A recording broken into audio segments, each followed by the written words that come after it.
हमारे Indian society में ज़्यादातर इनफर्टिलिटी के शिकार कपल्स बाबाओं के पास जाते हैं। बाबा के पास क्यों जा रहे हैं? बाबा क्या करेंगे? वही तो समस्या है, ये एजुकेशन नहीं होने के कारण है। जब फीमेल्स 30 के हो जाते हैं उनको अपने एग्स फ्रीज करना चाहिए। ये इंडिविजुअल चॉइस की बात है। एक फ्रीज करके 100% इंश्योरेंस पॉलिसी नहीं है कि आप फ्यूचर में बेबी कर ही पाओगे। मेल इनफर्टिलिटी कॉमन प्रॉब्लम है, ये बुखार की तरह है, ये कोई स्पॉट नहीं है कि आप मर्द नहीं हो। Women with no education had an average of 2.8 children, while women with 12 plus years of education had 1.8 children. मेरा ये सोचना है कि हम वुमेनहुड को मदरहुड से क्यों अटैच करते हैं। That's a really good point. हमारे यहाँ पे इतनी मिथ्स है। If someone has thick hair and beard and mustache, if someone is highly muscular like Salman Khan, he's fertile. These are all myth. The best way to know is IVF काफी painful process होता है। Pain like अगर men's के kick किया जाए उनके testis पे, that pain every time you are extracting the eggs. Oh my god. अगर समस्या इधर सॉल्व करके फास्टर की जा सकती है तो वुमेन को क्यों लंबे हार्मोन साइकिल और IVF ट्रीटमेंट उन सब में जाना। Hi guys, welcome to Kindness with Amy. Today I'm joined by Professor Dilip K. Prasad, who is an expert in reproductive technologies, ethical innovation and gender equity in healthcare. Welcome. Thank you, Amy, for inviting me to your channel. Thank you so much. I'm so excited to have you. And I'm sure many of you are wondering, why are we talking about fertility treatment and reproductive healthcare? But it's actually really interesting because, as you guys know, I like to delve into ethical considerations in our daily life. And one thing I found really interesting is that half of the infertility cases are actually linked to men, over 50%, which is fascinating because usually when people are in households where they're trying to have children and not able to have children, most of the time it's women that get blamed. It's women that bear the brunt for painful treatments. But why are we not talking about the men? So that is why we are here today, to delve into reproductive issues and talk about everything related to fertility, infertility, having children, etc. So I'm so excited to have you. But before we get started, just on a very base level, professor आप बता सकते हैं कि IVF treatment है भी क्या, और ये औरतों के लिए पेनफुल है या नहीं? आपका क्वेश्चन काफ़ी अच्छा है। तो IVF मतलब इन विट्रो फर्टिलाइजेशन। तो IVF में होता क्या है कि वुमेन को जब उनके मेंस ख़त्म हो जाते हैं, मेंस्ट्रुएशन, तो उसके बाद से उनको इंजेक्शन दिया जाता है every day and after that 2 days। तो ऐसे उनको 10 दिनों तक इंजेक्शन दिया जाता है और उस पीरियड में उनको अल्ट्रासाउंड से मॉनिटर किया जाता है कि उनके एग्स आ रहे हैं कि नहीं। आमतौर पे महिलाएं एक एग हर महीने उनके निकलता है, पर IVF में विथ एक्स्ट्रा हार्मोन देने के बाद ओवेरियन स्टिमुलेशन करके 15-20 कई बार 30 अंडे मैच्योर किए जाते हैं। और उसके बाद 10वें दिन जाके जो फर्टिलिटी क्लिनिक है वो माइक्रो नीडल से ओवेरी से वो सारे के सारे एग्स एक्सट्रैक्ट किए जाते हैं।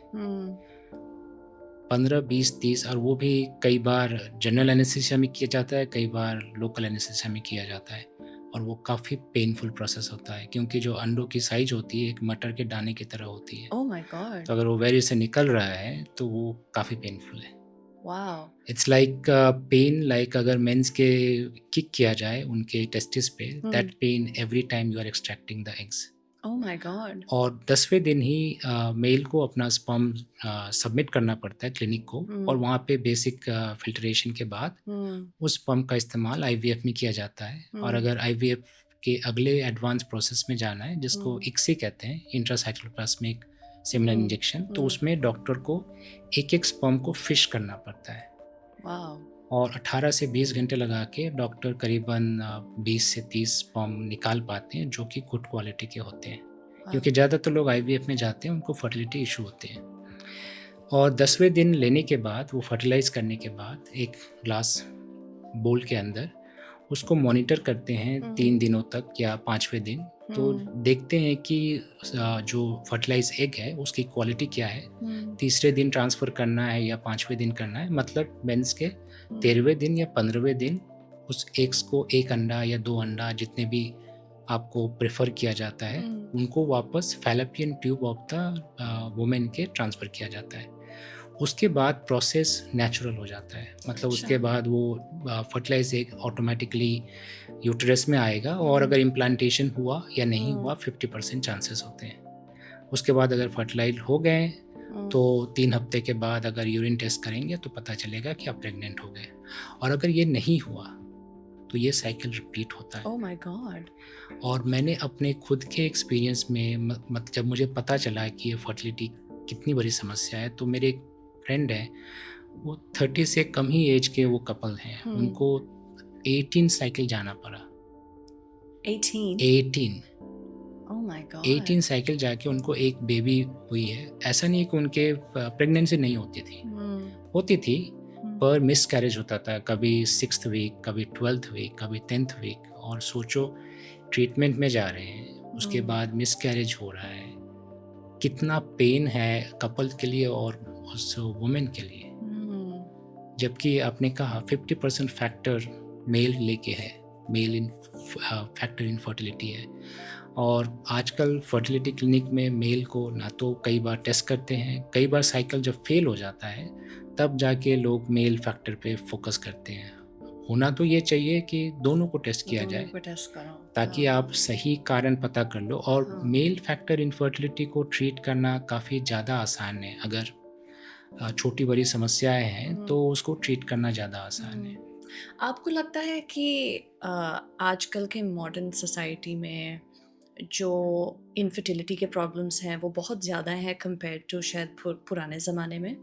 Because I feel I have been reading that factors such as जो हम परफ्यूम्स यूज़ करते हैं, जो हम खाना खाते हैं, जो हम शराब पीते हैं, जो नॉन वेज खाते हैं, even mobile phones in the pockets, all of these things जो हमारे मॉडर्न सोसाइटी में हैं बहुत rampant, all of these things contribute to infertility in men and women.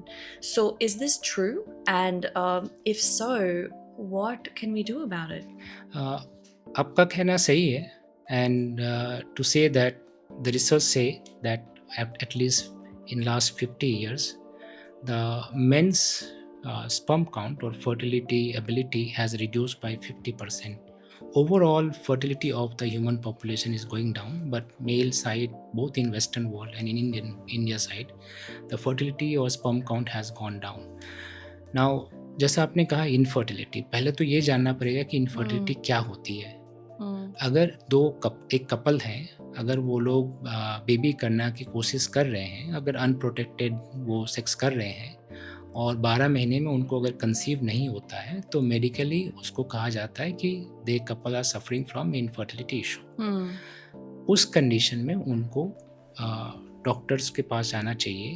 पर हमारे इंडियन सोसाइटी में हमने क्या देखा है कि ज़्यादातर टाइम हम इसको इग्नोर करते हैं। 2 साल हो गया, 5 साल हो गया, 7 साल हो गया, और इस पीरियड में हम घूमते हैं बाबाओं के पास। भैया बाबा ये ठीक कर दो, यहाँ जाते हैं। करीबन सर्वे में बताया गया कि 60% फर्टिलिटी के शिकार, इनफर्टिलिटी के शिकार कपल्स बाबाओं के पास जाते हैं। बाबा के पास क्यों जा रहे? बाबा क्या करेंगे? वही तो समस्या है, हमारी सुपरस्टिशन है कि Okay. एक तो है कि हमारे को ये बताया जाता है कि बच्चे भगवान की देन है। हाँ, बच्चे भगवान की देन है, पर हेल्थ प्रॉब्लम एक सीरियस प्रॉब्लम है। बट इट्स इंटरेस्टिंग क्योंकि अगर किसी का टांग टूट जाए, वो बाबा के पास तो नहीं जाने वाले हैं ना, वो हॉस्पिटल जाने वाले हैं। तो जब कन्वीनियंट है तब बाबा के पास जाएंगे, है ना? ऐसा लग रहा है मुझे। तो ये एडुकेशन नहीं होने के कारण है, क्योंकि हम लोग पैट्रियार्कल सोसाइटी में हैं, जहाँ पे मेल में स्पेशली उनके फर्टिलिटी पे ब्लेम करना इस लाइक कि ईश्वर को क्वेश्चन करना हो जाता है कि भैया, तो कोई भी फैमिली उनके फैमिली के मेल पे क्वेश्चन बर्दाश्त नहीं करती। जबकि होना ये चाहिए, मतलब ये सिम्टम्स, काफ़ी सारी समस्याएं इजीली सॉल्वेबल है। जैसे आपने कहा फूड, राइट? तो अगर गुड क्वालिटी फूड लिया जाए, जैसे कि आमतौर पे अगर फर्टिलिटी डॉक्टर के पास जाएंगे, अगर सीमेन क्वालिटी की प्रॉब्लम है, अगर चेक से पता चला, तो वो सजेस्ट करते हैं कि आप एंटीऑक्सीडेंट के कंटेनिंग फूड खाएं, जैसे कि ओमेगा 3 के टैबलेट्स खाएं, जिंक वाले फूड खाएं, और आपके कैल्शियम वाले फूड खाएं, सेलेनियम ले। तो ये सारी चीज़ें आप अपने फूड में प्रोटीन डाइट इंक्रीज़ करें, फैटी फूड कम करे, प्रोसेस फूड कम खाएं, Mm. तला मला खाना कम खाएं, क्योंकि ये सारे आपके एंडोक्राइन मतलब हार्मोनल इम्बैलेंस को अफेक्ट करते हैं। Mm. अगर आप अल्कोहल का सेवन कर रहे हैं या स्मोकिंग कर रहे हैं तो वो आपके पूरे एंडोक्राइन मतलब हार्मोनल बैलेंस को अफेक्ट करता है, और इन एज अ रिजल्ट स्पर्म के काउंट कम होते हैं, और स्पर्म हो भी जाए सफिशिएंट नंबर में तो उनकी मोटिलिटी कम हो जाती है, और उसके बाद डीएनए फ्रेगमेंटेशन इंक्रीज हो जाता है। तो फिर आपने कहा कि इन्वायरमेंटल फैक्टर, तो इन्वायरमेंट फैक्टर काफ़ी जिम्मेदार होता है। आज के टाइम में हम काफ़ी प्रोसेस फूड खा रहे हैं, पेस्टिसाइड्स का इस्तेमाल खाने में हो रहा है, तो pesticide and microplastic in the food fertility को अफेक्ट करते हैं। Exactly. And microplastics, I've been learning सब तरफ है। हाँ, और मतलब इवन राइट नाउ, और मैं स्टडी पढ़ रही थी जहाँ पे वो टेस्ट कर रहे थे जो फिश हैं ओशन में। पहले तो over 50% there is more plastic in the ocean now अभी than fish right now ocean में। और हर फिश जो उन्होंने टेस्ट किया, हर फिश के अंदर माइक्रोप्लास्टिक्स थे, और ये लोग खा रहे हैं। एंड ऊपर से जो हम शैम्पूज़ यूज़ कर रहे हैं, जो हम टूथपेस्ट यूज़ कर रहे हैं, हर चीज़ में माइक्रोप्लास्टिक्स है। So I am just so curious कि 10 साल के बाद, 20 साल के बाद, 30 साल के बाद, like once we are in our 30s and 40s, ठीक है, and we are thinking of having children, that is when ये जो अक्यूमुलेशन हो रहा है इन सब चीज़ों का, that is when we start seeing the effects of a modern lifestyle, I feel. And I think alcohol is a very interesting one जो आप बता रहे थे, क्योंकि I feel कि अभी हमारा जो सोसाइटी है, अल्कोहल बहुत नॉर्मलाइज्ड हो गया है। लाइक अगर हम देखें कि कितना चेंज हो गया है may be from like 50 years ago, कि थोड़ा सा जो भी है, I feel like now it's like the modern thing to have in any social context, right? Yeah. And we drink copious amounts of it. So alcohol is very interesting. And another one that I found interesting when I was talking to another doctor about it was he was explaining कि जो saturated fat होता है animal foods में, that saturated fat, one of the results of it is that it slows down your blood flow in your body. yes, Now, over time, having less and less blood flow, it affects many things. But one of the things that it impacts with men specifically is their reproductive capabilities as well Yes. in many ways, erectile dysfunction, etc. So, आप थोड़ा सा खाने के बारे में और बता सकते हैं कि especially मेल को लेके कि वो क्या कर सकते हैं to improve their chances of fertility.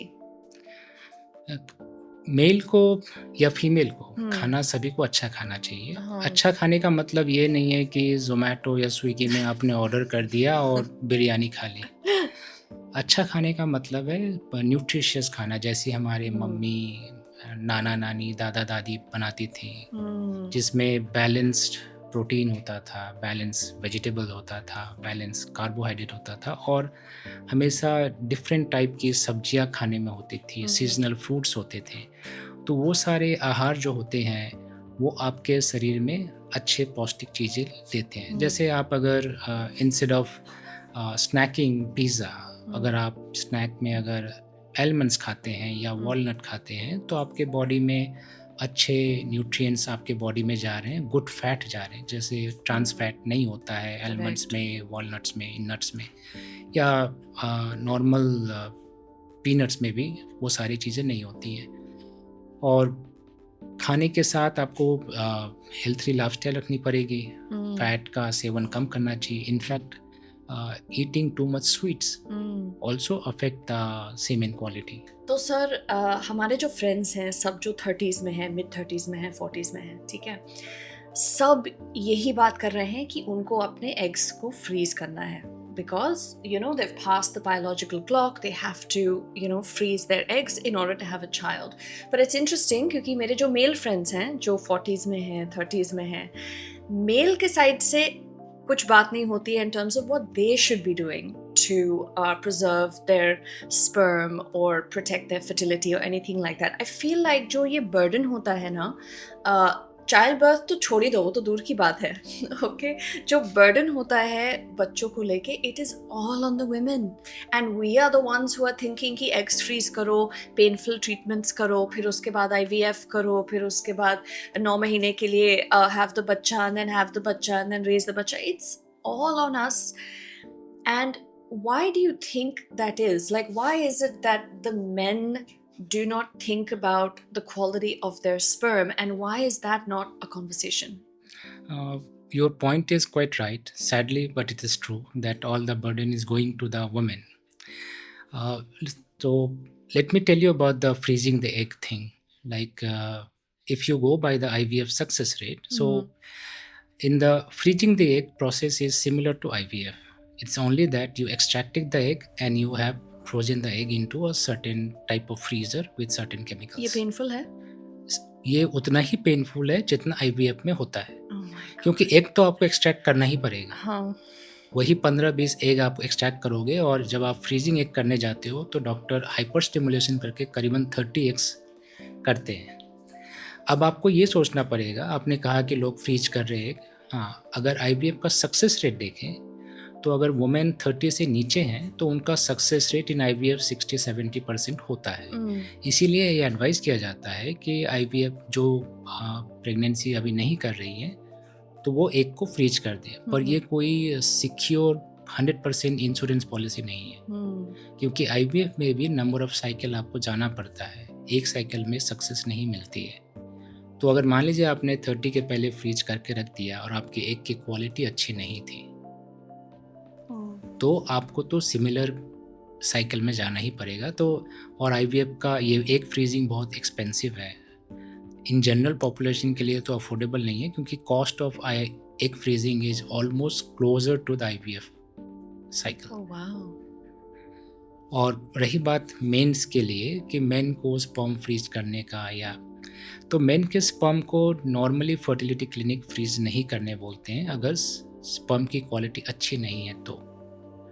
अब स्पर्म की क्वालिटी अगर समझना है तो WHO के स्टैंडर्ड के हिसाब से सोचिए तो करीबन 1.5 मिलियन आपके पर ml स्पर्म, 15 मिलियन पर ml स्पर्म होने चाहिए, और उसके अलावा उसमें से 40% मोटाइल होने चाहिए, और कम से कम 4% जितने भी स्पर्म है वो गुड शेप मॉर्फोलॉजी के होने चाहिए, ओनली 4%। अगर ये क्वालिटी आप मेंटेन करते हो तब तो डॉक्टर बोलेंगे कि स्पर्म फ्रीज करो, और अगर नहीं है तो स्पर्म फ्रीज करने को नहीं बोलते हैं। स्पर्म फ्रीज करने का डॉक्टर तभी बोलते हैं अगर मान लो किसी मेन को टेस्टिकुलर कैंसर हो गया है, तो उसकी कैंसर ट्रीटमेंट से पहले उसके स्पर्म को फ्रीज करने को कहा जाता है कि अगर फ्यूचर में बेबी करना चाहें तो वो स्पर्म अवेलेबल हो। तो और स्पर्म की जो क्वालिटी है वो एज 35, लेकिन मेन के भी बायोलॉजिकल साइकिल होते हैं जैसे वुमेन के होते हैं, वैसे 35 के बाद मेंस के DNA fragmentation in the sperm increase हो जाते हैं। अब आप पूछोगे कि DNA फ्रेगमेंटेशन क्या होता है, तो स्पर्म के अंदर जो आधे जो क्रोमोसोम्स होते हैं उसमें जो DNAs होते हैं वो कुछ DNA टूटने लगते हैं एज के साथ। तो अगर ऐसा होता है तो IVF हो या नेचुरल कंसेप्शन हो, अगर फर्टिलाइज एग हो भी गया, प्रेग्नेंट हो भी गई, तो चांसेस ऑफ मिसकैरेज इंक्रीज हो जाते हैं, या बच्चा सही क्वालिटी का नहीं पैदा होता है, मतलब थोड़ा एबनॉर्मल बच्चा पैदा होता है। तो मेंस की फर्टिलिटी बहुत बड़ी फैक्टर है, कई सारे फैक्टर है जो कि इजीली क्योर किए जा सकते हैं। जैसे हम बोल रहे थे कि फूड के बारे में, फूड से पहले जैसे करीबन 15% मेंस के अंदर एक कॉमन समस्या होती है पूरे वर्ल्ड में, नॉट ओनली इंडिया, कि उनके वेरिकोसील होता है। अब वेरिकोसील क्या होता है, जैसे मेंस के हाथ में वो वेन्स देखते हैं, मस्कुलर वेन्स, या आपके लेग्स में स्पाइडर वेन्स, तो वैसे ही वेन्स जो होते हैं वो थोड़े एक्सपैंड हो जाते हैं फॉर वेरियस रीज़न, कोई भी कारण हो सकता है, प्यूबर्टी के बाद ही शुरू हो जाता है।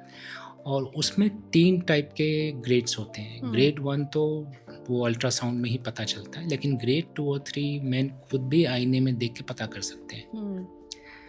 और ये जो वेरिकोसील है, इसका अगर सर्जरी जो होता है, आप सुबह 10 बजे गए, आधे घंटे में हो गई और दोपहर के 2-3 बजे तक आपको रिलीज़ कर दिया जाता है। वो लोकल एनेस्थीसिया में वो सर्जरी करते हैं और वो परफेक्टली आप घर चले जाते हो और 3 से 6 महीने के बाद आप रिकवर होके, रिसर्च ने दिखाया है कि जिन्होंने वेरिकोसील में गए हैं, करीबन 50-60% केसेस में नेचुरली उन्होंने कंसीव किया है विदिन 6 मंथ्स के बाद। ओके। तो आईवीएफ में वुमेन को जाने के पहले मेन रिस्पॉन्सिबिलिटी लेना।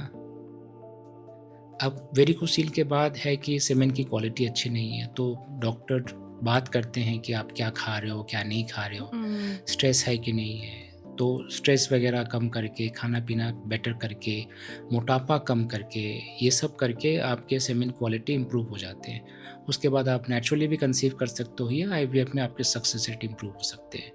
यहीं पर हम जो डिवाइस बना रहे हैं स्पर्मोटाइल, तो वो करता क्या है कि चाहे मेन की स्पर्म की कोई भी क्वालिटी हो, उसमें से जो best quality in shape, in motility और एक टाइप की मोशन पैटर्न के हिसाब से, मतलब हम सिलेक्ट करते हैं मैराथनर स्पर्म जो लॉन्ग डिस्टेंस तक भाग सके, ना कि स्प्रिंटर जो कि थोड़ी डिस्टेंस बहुत तेज़ी से भागा और रुक गया।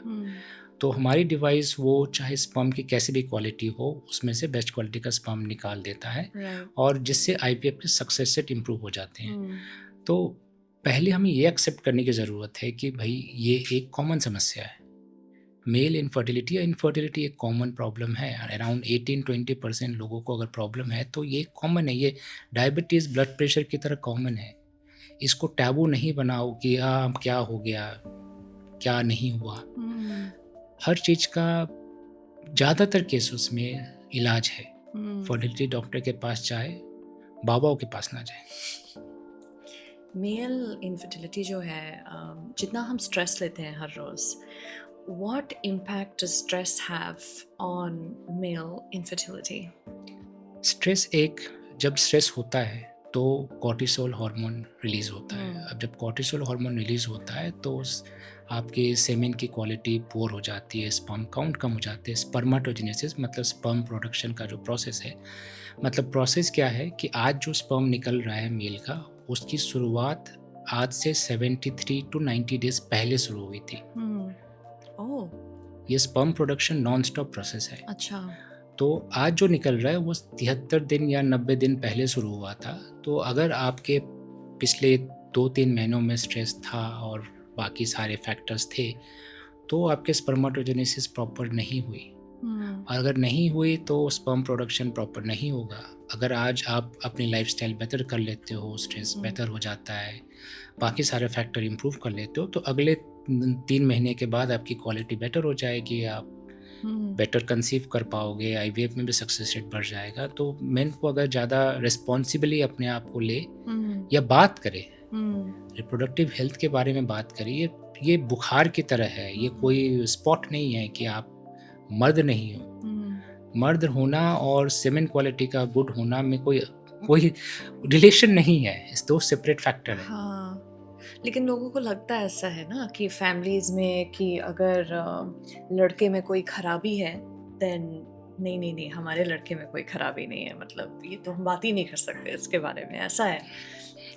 तो आपने सही कहा, हमारी पुरुष प्रधान फैमिली है, मेल डोमिनेटेड, जहाँ मेल को ये कहा जाता है कि वो प्रोटेक्टर है, वो गिवर है, वो मतलब मर्द को दर्द नहीं होता, ऐसा फैक्टर है। जबकि मर्द को भी प्रॉब्लम हो सकती है और उसके बारे में बात करनी चाहिए, क्योंकि फैमिली टुगेदरनेस से होती है।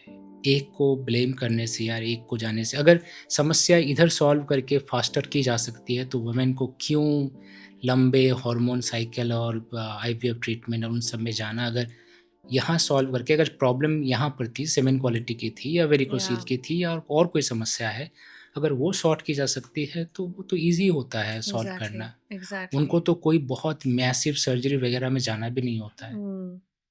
कट 1 इंच का कट होता है केवल वेरिकोसील में, तो वुमेन को 9 महीने और इतना बड़ा बच्चा उनको निकालना पड़ता है, या 6 इंच का कट लगा के बेबी निकालना पड़ता है। तो मेन क्या 1 इंच का कट नहीं लगा सकते अपने ऊपर? बताइए। You know, it's so interesting जो आप कह रहे थे स्ट्रेस के बारे में, because I feel like stress is something जो हम इतना अंडर एस्टिमेट करते हैं कि वो हमें कितना इम्पैक्ट करता है हर चीज़ को लेके। हम एक दूसरे डॉक्टर से बात कर रहे थे जो हमें बता रही थी कि stress can be an independent cause of diabetes also.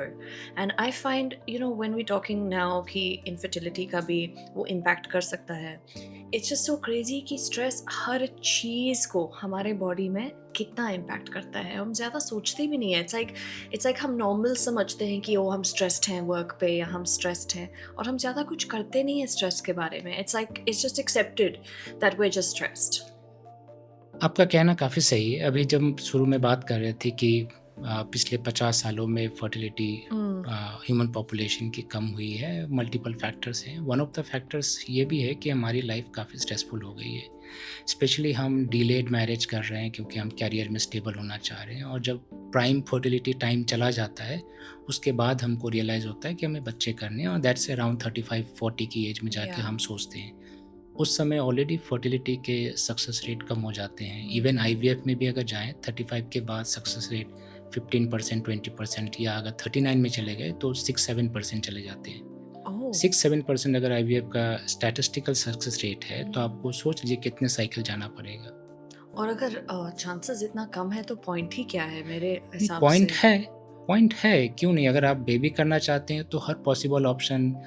In fact अभी समस्या इतनी है कि लोग बाहर बात नहीं करते हैं। मैंने कई लोगों को देखा है, हाँ वो फर्टिलिटी डॉक्टर के पास अगर जाएंगे, इवन वुमेन को भी लेके जाएंगे, तो अपने घर के सामने वाले 1 किलोमीटर दूर के क्लिनिक में नहीं जाएंगे। ऐसा वो क्यों? देखेंगे 30, 40, 50 किलोमीटर दूर में जाके, ताकि सोसाइटी ना समझे इनकी फैमिली में फर्टिलिटी इशू है। ये इट्स जो लाइक सर जब लोग काउंसलिंग करते हैं, मैरिज में कुछ प्रॉब्लम है तो जाके काउंसलर से बात किया या सेक्सोलॉजिस्ट से बात किया, जो भी है राइट, वो थोड़ा लोग शायद एम्बैरसिंग उसे मानते हैं कि this is like you know way not हाँ, परफेक्ट, ऐसा कुछ है।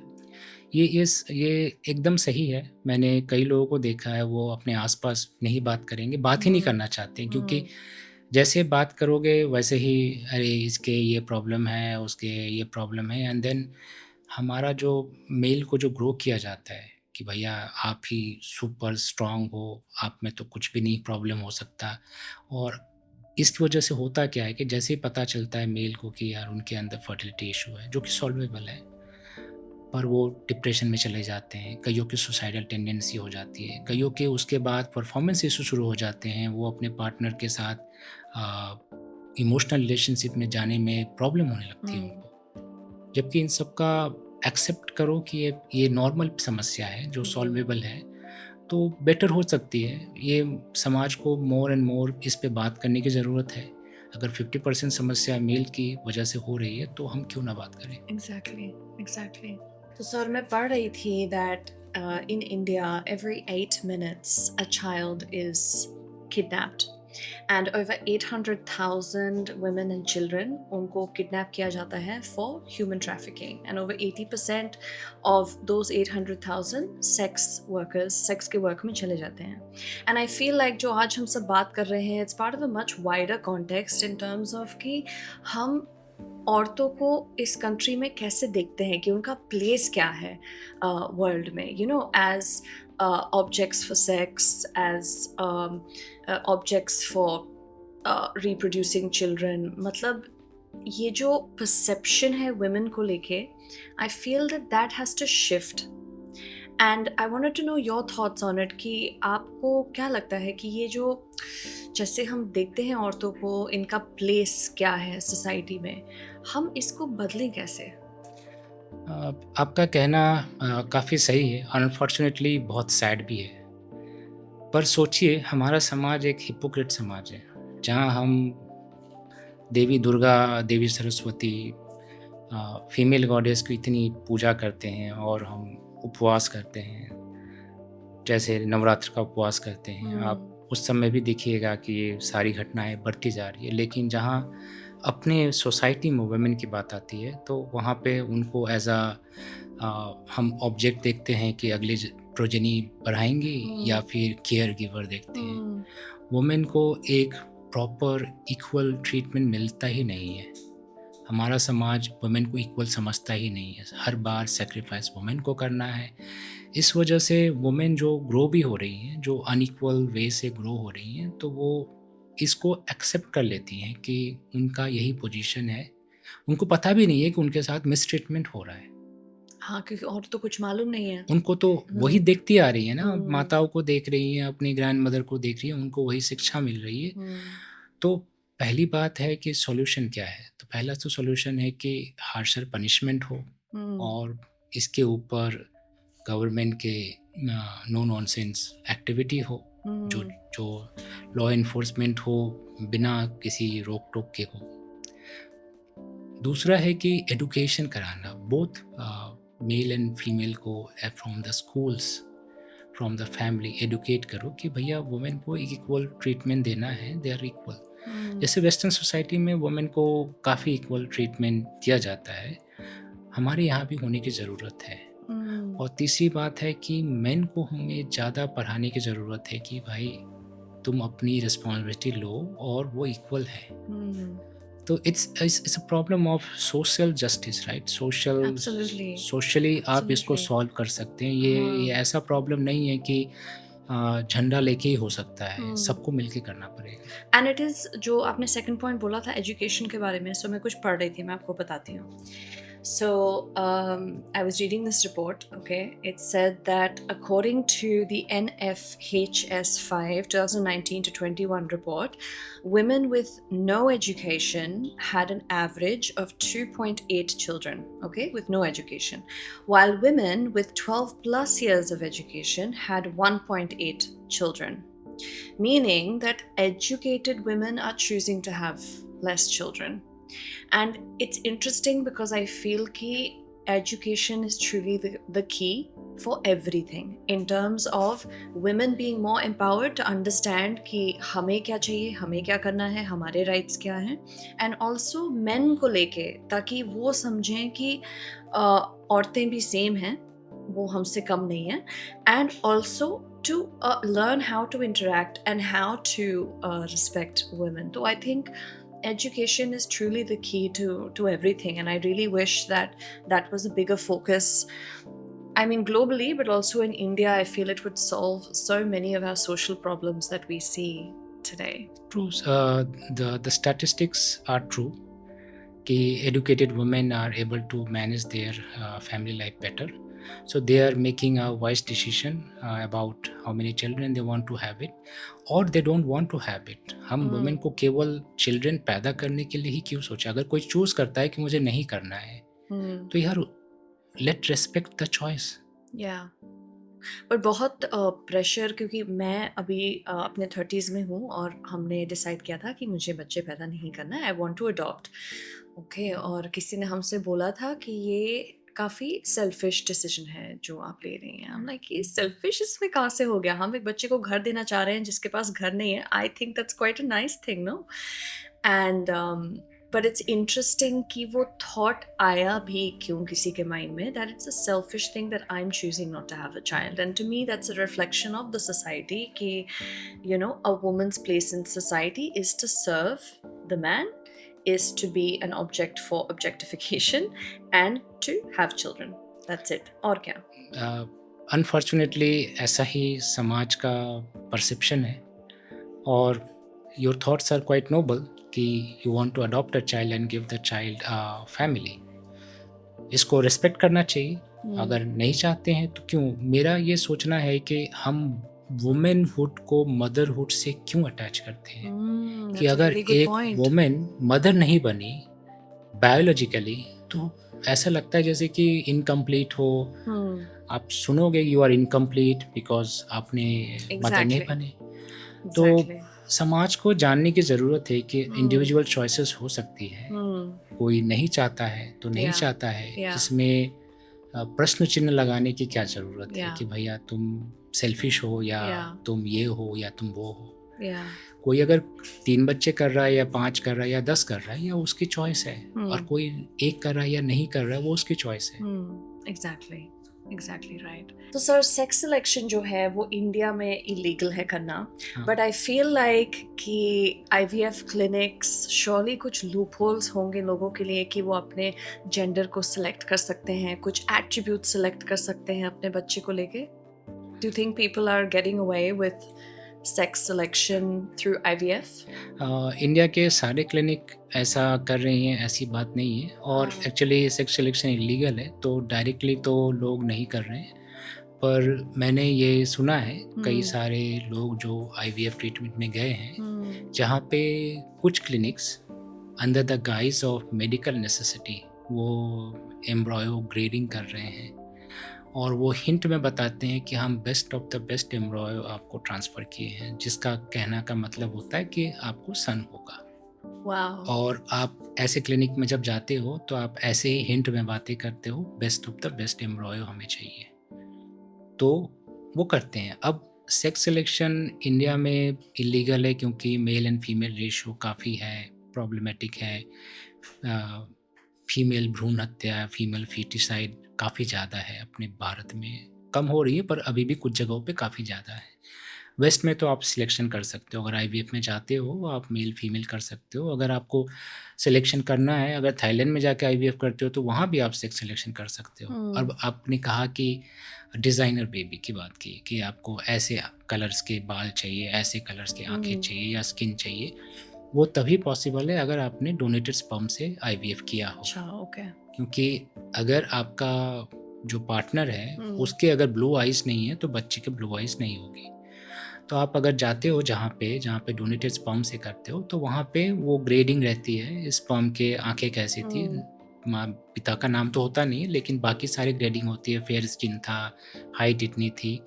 तो जो लोग, काफ़ी लोग सिंगल मदरहुड में जा रहे हैं, वुमेन जो खुद जाके आईवीएफ में डोनेटेड स्पर्म से मदर बन रही है बिना पार्टनर के, तो वो लोग सिलेक्ट करते हैं।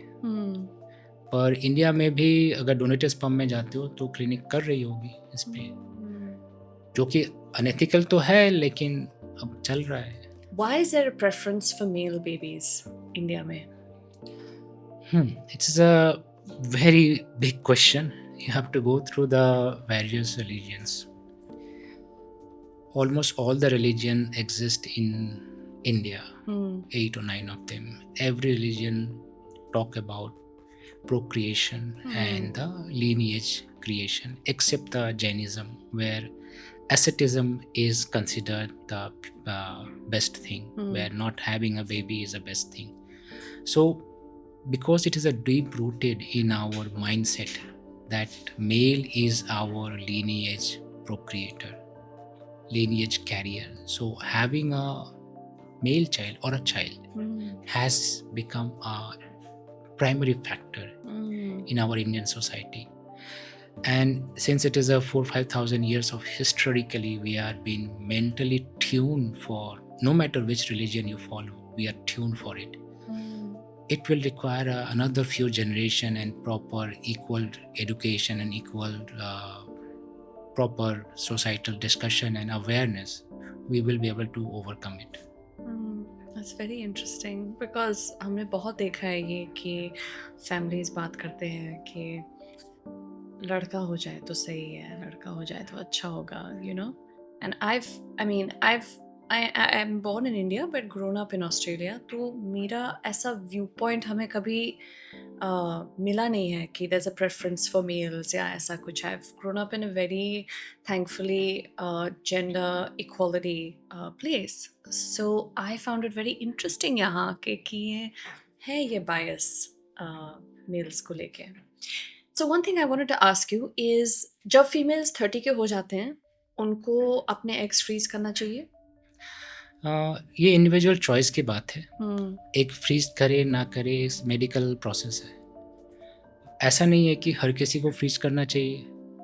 जो चाहते हैं वो करें, क्योंकि एक फ्रीज करके कोई भी 100% इंश्योरेंस पॉलिसी नहीं है कि आप फ्यूचर में बेबी कर ही पाओगे. कोई मेडिकली वेरीफाइड फैक्ट नहीं है और एक पेनफुल प्रोसेस है. और कोई करना चाहता है तो करते हैं। लेकिन सर अगर हमें मालूम है कि एग का क्वालिटी डिक्लाइन हो रहा है आफ्टर सर्टेन पीरियड, राइट, और हमें मालूम नहीं है कि हम बच्चा कब करेंगे, कैसे करेंगे, कौन से सर्कमस्टेंसेस में करेंगे, तो it sounds like it's a safety major for women जिनको मालूम है कि बच्चा चाहिए लेकिन अभी नहीं कर सकते। हाँ, ये बात काफ़ी लोग जानते हैं, जैसे कि हम्म, यूएस में गूगल कंपनी है, तो गूगल कंपनी में जो फीमेल एम्प्लॉई जो वर्क करते हैं, उन फीमेल एम्प्लॉई को अलाउड है to go for egg freezing, and उनका जो प्राइस है वो गूगल पे करती है। Oh really, wow, Google pays for their egg freezing. तो जो ओके, भी वुमेन गूगल में जॉब कर रही हैं, हाँ, और वही ट्रेंड बाकी बड़ी कंपनियां भी यूएस में फॉलो कर रही हैं, हम्म, क्योंकि वहाँ पर भी फर्टिलिटी एक डिक्लाइनिंग है, एंड जी, people are very much career oriented. आप किसी पर्टिकुलर टाइम में नहीं चाहते हो, हम्म, लेकिन आप तब भी चाहते हो कि फ्यूचर में बेबीज हो, तो ट्रेंड इंक्रीज हो रहा है कि लोग एग फ्रीज कर रहे हैं, हम्म, और इसमें कोई हार्म नहीं है, और कोई ऐसा नहीं है कि सबको करना चाहिए। अगर कर सकते हो तो करो। absolutely, absolutely. So, sir, in the early 2000s, people were charging 15 to 20 lakhs for surrogacy and paying the mothers something like 3 to 5 lakhs. And surrogacy India में अब banned है foreigners के लिए क्योंकि बहुत problem हो रहा था जहाँ पे वो लोगों को ज़्यादा पैसा नहीं दे रहे थे, and making these women from poor regions procure these children for them. लेकिन आई फील कि ये अभी भी हो रहा है और कुछ ना कुछ लूप होल्स हैं कहीं पे जहाँ पे ये इलीगली बच्चों को पैदा कर रहे हैं through these women. What are your thoughts about this? Do you think this is still happening? In my own knowledge, hmm, informally I know there are these things are happening. Surrogacy is still happening. This is a unregulated sector where women or young girls from the rural areas are being bring into, and they are kept into some kind of women hostel, and where they are going through the surrogacy process, and where their health and other factor had not been well taken care, because yeah, they do get, like as you said, 3 to 5 lakhs, which is quite a big money for the in the places where unemployment is high, the income are not sufficient. Means 3 to 5 lakhs is almost 5 times the income they can have in a year. So it is happening, uh, and under the unofficial way, many different ways it is happening. But surrogacy for foreigner is banned. So even if the foreigner comes to India and they want to have the surrogate child, they won't be able to take it out from the country, because oh, it's they have to show the document. They cannot do okay, it. right. But for local people, this surrogacy is still going on. I see. So, if I'm a male in my 30s, how would I know कि हमें कुछ infertility का problem है? Like, कोई signs हैं that I should be looking out for, or should every male in their 30s go and get tested? Male infertility, हमारे यहाँ पे इतनी मिथ्स है. We have so many myths in the society, like if someone has thick hair and beard and mustache, he is fertile. If someone is highly muscular, like Salman Khan, he's fertile. And someone is bald, he's fertile. But these are all myth. There's no reality. The best way to know is to get your seminal test at least once in your life, and go and talk to the andrologist or urologist and get your fertile reproductive organ condition tested. Like if you simply do the semen analysis, you will know that if the sperm count and everything is okay, you don't need a further test. Now, how do men know that they need to they have infertility, or they may be suffering from fertility issue? One of the factor, like out of there is a 7% men, 7 to 8% men in our society are suffering from erectile dysfunction. And having an erectile dysfunction can lead to infertility, because Okay. they have probably have a lesser amount of male hormone, or some hormone imbalances there, or maybe some other blockages are there, which can be cured if they go and talk to a fertility doctor. And there are, then, as you said, that who should go, I think anyone who concerned about their future families or they love their partner, I think they should at least go test it once in their life. That Mm. did they have a proper quality of semen, their the reproductive organ is Mm. working or not working, Mm. and how they can improve in their lifestyle, which can help them to take the responsibility equally in the family, not burdening the woman all the time. Mm. I have a personal question for you. So, my boyfriend, he's always putting perfumes all over his like skin and all of this. ठीक है और वो पूरे life non-veg खाया है. Okay, अब उसने बंद कर दिया है, thank God. But breakfast, lunch and dinner, chicken, chicken, chicken. Okay. Now I'm very curious कि I think he should go and get his sperm tested because I think, given his lifestyle factors, and from what I understand, perfume is an endocrine disruptor. और मैंने अभी सीखा है कि वो क्या चीज़ है. So, do you think that someone like that fits his profile? Do you think someone like him should go and get their sperm tested to understand कि क्या है? So, like as you said, that perfumes, not all perfumes, some perfumes have the chemicals which are hormonal. Phthalates? Is that the Phthalates, Phthalates. but not all perfume have phthalates. Hmm. Especially the cheaper perfumes have phthalate. If you go Mm. for more expensive brand, they have zero phthalates in their perfumes, and some cheaper brand also have a zero phthalates. So phthalates is a endocrine disruptor, and that can affect your sperm production and sperm quality. Now, you coming to your fact, like eating non-veg. So eating non-veg or veg, it's not about eating non-veg or veg, it's about eating nutritious food. So when we eat really all the time non-veg, so it's not a non-veg is a problem, it's too much fatty food, and the meat which we are getting, they're all processed meat, they are farmed meat with has lots of Hormones. hormonal injection, and different types of food they have been fed so that they can become fat, and it is profitable for meat industry. If someone is into the more organic food and other naturally produce farm food instead of using pesticides, they will have a better quality. Now, whether your boyfriend should be get tested, if he concerned about you, if he concerned about having a future family, it's no harm in getting tested. It's a minor 10-minute process to get tested. Okay. So, sir, as we wrap up, I wanted to know कि अगर किसी को IVF करना हो, वो Indian IVF clinics को trust कर सकते हैं या उनको ओवरसीज जाना चाहिए? इंडिया में काफ़ी अच्छी क्लिनिक्स भी है, बस काफ़ी अनरेगुलेटेड क्लिनिक्स भी है. तो मैं ये नहीं कहूँगा कि आप इंडिया में नहीं जाएं. गवर्नमेंटल रेगुलेशन अगर ज़्यादा बेटर तरीके से हो, जहाँ पे क्लिनिक्स जैसे वेस्ट में प्रॉपर तरीके से प्रोसेस, ऐसा नहीं होता वेस्ट में कि आप इनफर्टिलिटी को सफ़र कर रहे हैं और वो बोलेंगे straight away go to IVF. ऐसा वेस्ट में नहीं करते. अच्छा. वो रूट कॉज पता करते हैं और प्रोसीड्यूरल पता करते हैं कि ये कर लो, उसके बाद ये कर लो, उसके बाद ये कर लो.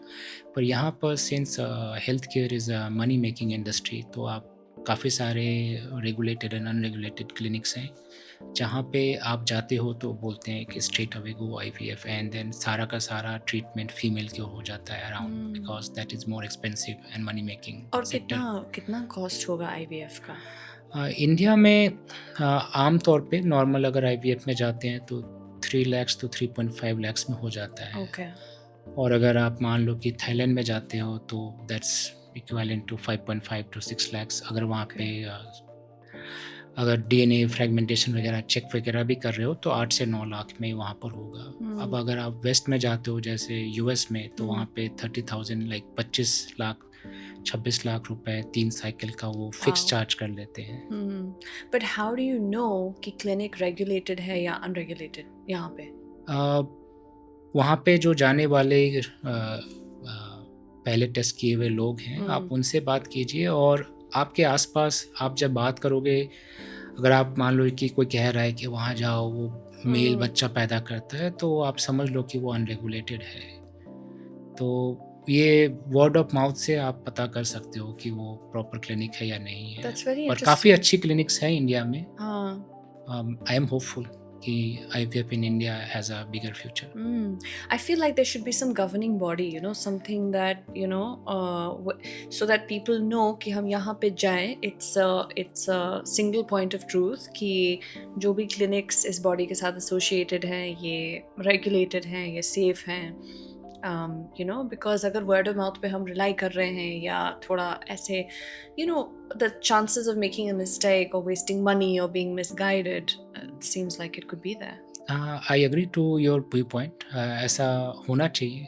इवन जैसे एक्सेलेंस मार्क होती है वैसे ही फर्टिलिटी क्लिनिक के एक्सेलेंस मार्क चाहे तो गवर्नमेंट ला सकती है या फर्टिलिटी क्लिनिक की बॉडीज़ मिल के ला सकते हैं कि ये clinic has gone through this guideline. और medical world is full of guidelines and means क्या करना है क्या नहीं करना. स्ट्रिक्ट गाइडलाइंस होती हैं मेडिकल वर्ल्ड में. अगर हम उस गाइडलाइंस को फॉलो करें तो मुझे नहीं लगता है कि किसी भी टाइप की अनवांटेड एक्टिविटी हो सकती है या फिर अनरेगुलेटेड एक्टिविटी हो सकती है. Lots to happen in this space in Yes. India, developing every day. Well, thank you so much for joining me. It's been a great conversation. I have learned a lot today myself Thank you. about reproduction and fertility clinics. And so if anybody wants to learn more, sir, आपसे treatment के बारे में या आपसे बात करना हो, वो contact कैसे कर सकते हैं आपको? मेरा नाम सिंपल सर्च करिए दिलीप प्रसाद. आपको मैं इंटरनेट पे मेरे सारी इन्फॉर्मेशन मिल जाएंगी या dilipprasad@gmail.com पे मैं अवेलेबल हूँ. Perfect. That's great. Well, thank you so much for joining and I'll see you soon. Thank you. Thank you for you. inviting me.